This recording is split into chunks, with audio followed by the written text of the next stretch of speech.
Salut, c'est Benjamin. Dans ce bilan de la semaine numéro 13, je vous annonce que mon nouvel ordinateur portable est enfin arrivé. Ben voilà, c'est fait.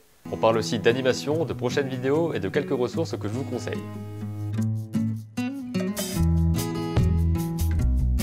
Premier point, l'ordinateur. Il est arrivé hier, donc j'ai pas encore eu le temps de mettre tous les logiciels que je voulais dessus. J'ai pas eu le temps non plus de tester absolument tout ce qu'il y avait dedans, évidemment.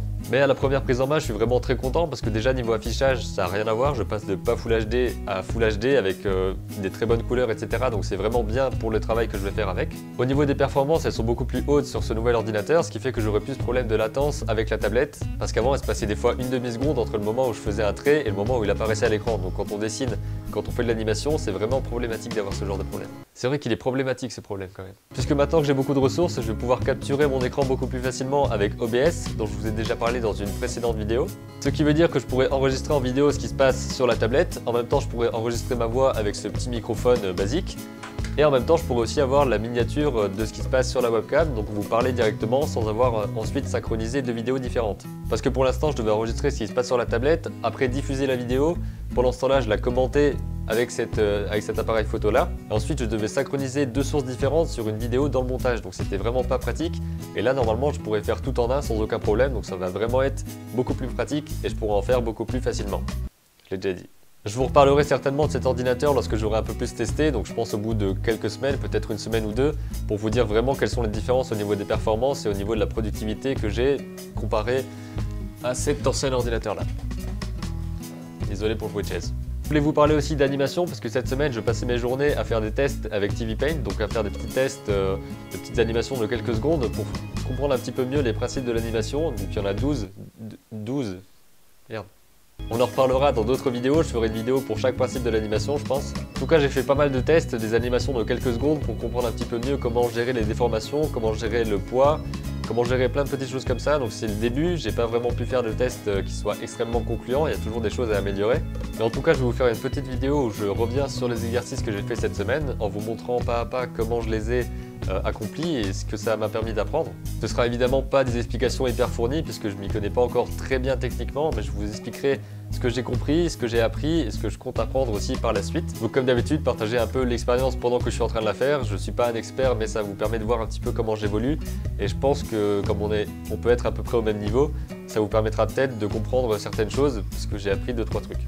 Je voulais partager également avec vous quelques ressources que j'ai découvertes cette semaine. Enfin, je ne les ai pas toutes découvertes cette semaine, mais il y en a deux en particulier, deux livres que j'ai découverts cette semaine et qui m'ont vraiment beaucoup intéressé. Donc je voulais partager ça avec vous et vous expliquer un petit peu en quoi c'était intéressant. La lumière se barre, mais comme c'est toujours comme ça quand je suis ici, on va faire avec. Le premier livre, c'est Cartoon, l'animation sans peine, qui a été fait par Preston Blair. Preston Blair est un animateur qui a bossé chez Disney pendant quelques temps, qui a travaillé notamment sur Fantasia, Pinocchio et Bambi, donc il s'y connaît un peu le gars. Ce livre revient sur les principes de l'animation, aussi sur comment construire un personnage techniquement, donc à partir de formes simples, etc. Il y a pas mal de poses qui sont intéressantes à observer, parce qu'il va montrer les poses selon l'attitude, selon le caractère et la personnalité du personnage. Il y a aussi des parties plus spécifiques à l'animation en elle-même, donc des principes par rapport au rythme, par rapport à l'exagération, par rapport aux déformations sur les objets et sur les personnages, où c'est vraiment très intéressant et c'était pas très compliqué, donc je pense que c'est assez bien expliqué, que ça vous permettra d'avoir quelques bases en animation, donc comprendre un peu mieux. Évidemment, c'est pas quelque chose qui va vous permettre de savoir faire absolument tout. Évidemment, il faudra aussi pratiquer beaucoup à côté parce que ce sont des principes, mais il faut toujours appliquer les principes pour comprendre comment ils marchent et comment aussi les adapter à ce qu'on fait. Je pense que c'est une bonne porte d'entrée pour comprendre pas mal de choses par rapport à l'animation, donc il y a un lien ici et dans la description pour vous renseigner un peu plus sur le livre. Deuxième ressource que je voulais partager avec vous, c'est le livre Directing the Story qui a été écrit par Francis Glebas qui travaillait aussi chez Disney. Mais lui c'était en tant qu'artiste de storyboard puisqu'il a notamment travaillé sur les storyboards de plusieurs scènes du film Aladdin. Et ce livre permet de voir complètement comment créer une histoire, comment comprendre mieux les intentions de nos personnages, comment créer du suspense, comment créer l'attente chez le personnage. En fait ça prend pour exemple les 1001 nuits, donc il fait un storyboard complet des 1001 nuits, où il explique en quoi c'est vraiment très intéressant comme histoire, parce que c'est quelque chose qui va vraiment nous apprendre à gérer l'attention, à capter l'attention du spectateur, à savoir quoi dire à quel moment. Donc c'est un livre qui est extrêmement complet, j'ai pas encore fini de le lire, mais rien qu'en lisant les 50 premières pages, sur à peu près 300, j'ai déjà noté plein d'idées dont je pourrais vous parler dans de prochaines vidéos, donc il y a beaucoup de choses qui vont arriver à ce niveau-là, et je pense que c'est vraiment une sorte de bible pour raconter des histoires. Il y a vraiment plein de choses à l'intérieur, vous pouvez comprendre plein de choses différentes. Par contre, je crois qu'il est disponible qu'en anglais. En tout cas, la version que j'ai eue au studio, c'était un livre en anglais. Quand j'ai cherché sur Amazon, j'ai pas trouvé de version française. Donc il y a plusieurs livres comme ça qui seront des ressources essentiellement en anglais. Encore une fois, je vous conseille vraiment d'apprendre à parler anglais, d'apprendre à comprendre le vocabulaire qui est dédié à l'animation directement en anglais, parce que des fois il n'y a pas vraiment de traduction en français. En tout cas, il y a pas mal de mots qui sont utilisés en anglais, même quand on parle d'animation en français. Ah, c'est mort, je me suis embrouillé tout seul. Bref, l'anglais c'est hyper important, donc je vous ai mis un lien aussi ici et dans la description si vous voulez plus vous renseigner sur ce livre-là. Je vais continuer à le lire la semaine prochaine et je vous en reparlerai peut-être parce que je pense que je vais l'acheter celui-là. Il a l'air vraiment super intéressant et rien qu'en lisant les 50 premières pages, j'ai été super inspiré, super motivé, j'ai noté plein de trucs.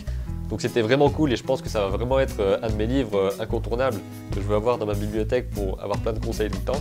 Et la troisième ressource, c'est le travail d'Aaron Blaise, qui a aussi travaillé chez Disney. Je sais, je parle beaucoup d'animateurs de chez Disney, mais c'est des grandes inspirations parce qu'ils sont vraiment super calés dans leur domaine et ils expliquent super bien dans leurs vidéos et dans leurs livres.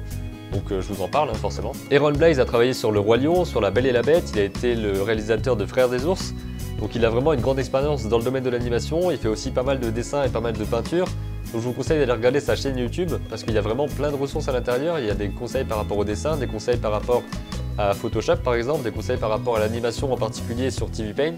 Mais ces conseils et ces principes sont évidemment applicables sur d'autres logiciels, c'est pas ça l'important. L'important ça va être de comprendre les bases de l'animation, les bases du dessin, de pratiquer, et pour dessiner, que vous fassiez sur Photoshop, Krita, GIMP ou du papier, c'est pareil, c'est juste que c'est des principes à appliquer. Et il ne faut pas se contenter de se dire si j'ai pas le bon outil, je pourrais pas faire ce que je veux. L'outil ça va être important, évidemment, parce que vous pourrez faire plus ou moins de choses avec. Mais les bases, pour apprendre les bases, vous n'avez pas besoin d'outils très performants finalement. En tout cas, c'est pas une obligation, donc si vous n'avez pas les bons logiciels et le bon matériel, ça ne doit pas être un blocage pour vous, vous devez quand même y aller, prendre juste un papier et du stylo, et puis c'est parti quoi. Un stylo et du papier, pas un papier et du stylo. Excuse-moi, tu aurais pas du stylo s'il te plaît? C'est à peu près tout ce que je voulais vous dire cette semaine, donc je suis vraiment content d'avoir ce nouvel ordinateur qui va me permettre d'être beaucoup plus productif, etc. dans les jours à venir, et dans les semaines à venir, et dans les années à venir finalement. Vous pouvez réagir en commentaire par rapport à ça, par rapport au logiciel dont j'ai parlé, par rapport aux ressources aussi dont j'ai parlé. Est-ce que vous connaissez ces livres? Est-ce que vous en connaissez d'autres? Je sais que beaucoup m'ont cité le livre de Richard Williams, je le connais, j'ai déjà lu pas mal de choses par rapport à ça. Je sais que c'est l'une des bibles dans l'animation, donc je vous mets quand même un lien ici pour ceux qui ne connaîtraient pas encore. C'est vrai que j'en parle pas souvent, il faudrait que je fasse une vidéo spécialement là-dessus. En tout cas, si vous ne connaissez pas, allez voir ce qui se passe là-dedans parce que c'est vraiment la bible, le livre référence par rapport à l'animation. Tout le monde en parle tout le temps dès qu'on parle d'apprendre l'animation. Donc allez-y, c'est vraiment un truc à voir, à lire. C'est un bon truc quoi. Ouais, c'est un bon truc. J'espère que cette vidéo vous a plu. Si c'est le cas, n'hésitez pas à mettre un j'aime juste en dessous et à la partager autour de vous. Je vous dis à très bientôt pour de nouvelles vidéos. Et d'ici là, n'oubliez pas, créez vos images et racontez vos histoires.